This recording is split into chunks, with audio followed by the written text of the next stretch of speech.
और आखिर में एक बात कह के मैं अपनी बात को खत्म करूंगा।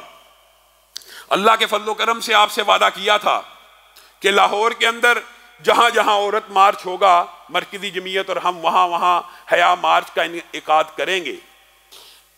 8 मार्च को इन हया बाख्ता औरतों ने बेहयाई का मार्च प्रेस क्लब के बाहर 2 बजे रखा है।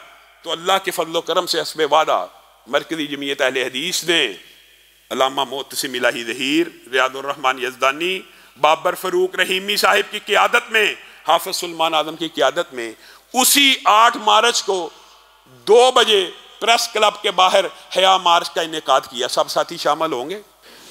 आप सब ने इस इहलाक बाख्ता और बेहयाई के मार्च से इजहार बेदारी और बरात का इजहार करने के लिए सिर्फ उस हया मार्च में शिरकत करनी है। इंशाअल्लाह पुरअमन होगा, लेकिन उसका ऐलान यही होगा कि ये हमारा कल्चर नहीं है, ये मेरा जिस्म मेरी मर्जी इस्लाम की बेटियों का कल्चर नहीं है। इस्लाम की बेटियों का कल्चर ये है, मेरा जिस्म अगर है तो उस पर मर्जी चलेगी, रब की चलेगी।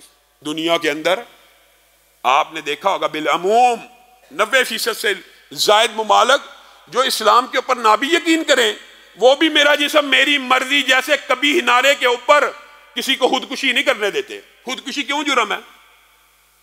जिस्म अगर तेरा है तो फिर खुदकुशी की भी इजाजत तो नहीं। चंद मुल्कों में अगर है तो, लेकिन 90% से ज्यादा मुमालिक में नहीं है। तो ये जिस्म, ये हाथ, ये सब अल्लाह की इमानतें हैं।